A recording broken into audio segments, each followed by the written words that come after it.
अस्सलामु अलैकुम वरहमतुल्लाह। मैं हूँ शहाबुद्दीन साकिब। ख़बर नज़र में आपका फिर से इस्तकबाल है। आखिर गिल अपनी सरफ़े दरे मैं कदा हुई, आखिर गिल अपनी सरफ़े दरे मैं कदा हुई, पहुँची वहीं पे खाक जहाँ का ख़मीर था। यह शेर तो आप लोगों ने बहुत सुना होगा, जिसका मतलब है कि आखिर मेरा वजूद शराब खाने के दरवाज़े पर जाकर के ही ख़त्म हुआ, क्योंकि जिस्म की ये मिट्टी वहीं गोदी गई थी। मगर इसका सही मतलब समझना हो तो सियासतदानों के चाल चलन और करतूतों को देख ले, सब समझ में आ जाएगा।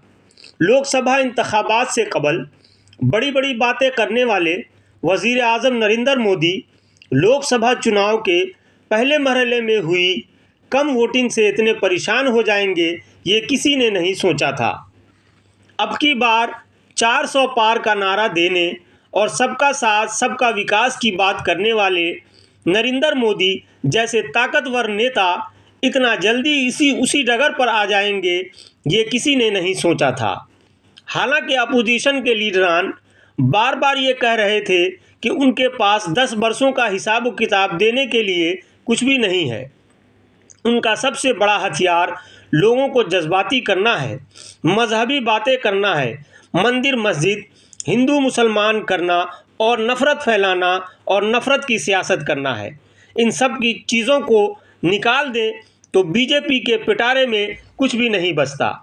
इसीलिए बीजेपी के जितने लीडर हैं, पहले सबका साथ सबका विकास की बात करते थे, भाईचारा अमन व अमान की बात करते थे, तरक्की और विकास की बात करते थे, मगर चुनाव आते आते वो हिंदुत्व पर आ गए। हिंदू राष्ट्र बनाने का वादा करने लगे, हिंदुओं को मुसलमानों से डराने धमकाने लगे, मंदिर और मस्जिद की बात करते हुए शरिया को नाफिज करने का कांग्रेस पर इल्ज़ाम लगाने लगे। मोदी की गारंटी गई तेल बेचने। बीजेपी के दूसरे लीडरों को छोड़ दें, खुद वज़ीर आज़म नरेंद्र मोदी को अपनी गारंटी पर भरोसा नहीं रहा। ये हम नहीं कह रहे हैं, उन्होंने खुद राजस्थान की रैली में ऐसा घटिया बयान दिया कि जिससे उनकी मायूसी साफ झलकती है। 19 अप्रैल को लोकसभा चुनाव के पहले मरहले की पोलिंग हुई। दूसरे सालों के मुकाबले पोलिंग का फ़ीसद बहुत कम रहा। उसी पर सियासी पंडितों का कहना है कि ये बीजेपी के लिए ख़तरा की घंटी हो सकती है। बस क्या था, नरेंद्र मोदी समेत बीजेपी का पूरा टोला फिर से वहीं पहुंच गया जहां उन्हें हर हाल में पहुंचना था। भाजपाइयों को अपने कामों पर थोड़ा भी भरोसा होता तो वो इस तरह का घटिया भाषण नहीं देते। राजस्थान में वज़ीर आज़म मोदी ने जो बयान दिया, आप भी सुने और गौर करें कि बीजेपी की क्या हालत हो गई है, उनकी ये मायूसी क्या बतलाती है। पहले मोदी जी का यह बयान सुन लें। और पहले जब उनकी सरकार थी, उन्होंने कहा था कि देश की संपत्ति पर पहला अधिकार मुसलमानों का है। इसका मतलब ये संपत्ति इकट्ठी करके किसको बांटेंगे? जिनके ज्यादा बच्चे हैं उनको बांटेंगे। घुसपैठियों को बांटेंगे। क्या आपकी मेहनत की कमाई का पैसा घुसपैठियों को दिया जाएगा? आपको मंजूर है? ये कांग्रेस का मैनिफेस्टो कह रहा है कि वो माताओं बहनों का सोने का हिसाब करेंगे, उसकी जड़ती करेंगे, जानकारी लेंगे और फिर उस संपत्ति को बांट देंगे। और उनको बांटेंगे जिनको मनमोहन सिंह जी की सरकार ने कहा था कि संपत्ति पर पहला अधिकार मुसलमानों का है।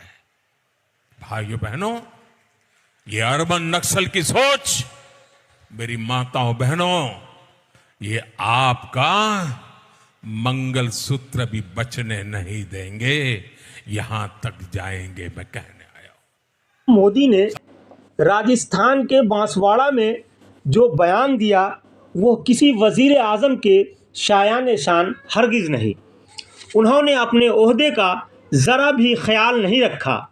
कांग्रेस दुश्मनी में उन्होंने यहाँ तक कह दिया कि कांग्रेस पार्टी मुल्क की दौलत को ज़्यादा बच्चा पैदा करने वालों में तकसीम करना चाहती है। यानी वो ये कह रहे थे कि कांग्रेस पार्टी मुल्क की दौलत को मुसलमानों में बांटना चाहती है। उन्होंने एक फर्जी वीडियो का सहारा लिया और लोगों को गुमराह करने की कोशिश की। हालांकि ये बात सब जानते हैं कि वो वीडियो डॉक्टर मनमोहन सिंह के बयान को छेड़छाड़ करने के बाद बनाया गया है, जिसे सबने फर्जी तस्लीम किया है। उसके बावजूद वज़ीर आज़म मोदी ने उसी वीडियो का सहारा लेते हुए कहा कि कभी उन्होंने कहा था, यानी कांग्रेस ने कहा था कि मुल्क के वसाइल पर पहला हक मुसलमानों का है। रैली में मौजूद ख़वातीन को डराते हुए उनमें खौफ पैदा करने की कोशिश की उन्होंने, और कहा कि ऐसी सूरत में उनका मंगलसूत्र भी महफूज नहीं रहेगा।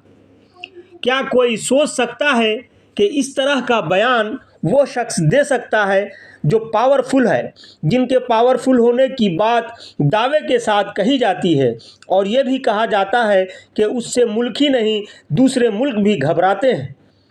10 बरसों तक मजबूती से हुकूमत करने के बाद कोई मुल्क का वज़ीर आज़म अपने मुल्क की ख़वातीन को डराता हो या धमकाता हो तो समझ ले कि उनको अपने काम पर कितना भरोसा है। यही वजह है कि मोदी के इस भाषण के बाद अपोजिशन के निशाने पर वो पूरी तरह से आ गए हैं और अपोजिशन के लीडरान इलेक्शन कमीशन से कार्रवाई का मुतालबा कर रहे हैं। अब देखने वाली बात यह है कि इलेक्शन कमीशन क्या करता है। कांग्रेस ने वज़ीर आज़म मोदी का ये वीडियो शेयर करते हुए उसे शिकस्त की बौखलाहट करार दिया है। कांग्रेस ने कहा कि ये शख्स मुल्क का वज़ीर आज़म है। अफसोस की बात है कि हिंदुस्तान का इलेक्शन कमीशन अब ज़िंदा नहीं। शिकस्त की बौखलाहट की वजह से हिंदुस्तान के वज़ीर आज़म नफ़रत की बीज बो रहे हैं। वो पोलराइजेशन की कोशिश कर रहे हैं और इलेक्शन कमीशन तमाशाई बना हुआ है। आज के खबरों नज़र में बस इतना ही। अगर हमारी ये वीडियो आपको अच्छी लगी तो ज़्यादा से ज़्यादा लोगों तक इसे शेयर करें और इसे लाइक और सब्सक्राइब करना हरगिज़ न भूलें। यह खिदमत खल्क ट्रस्ट इंडिया का चैनल है। इसकी मुहिम, इसके मिशन में आप इसके ज़रिए भी हिस्सा ले सकते हैं। हम आपके शुक्रगुज़ार होंगे।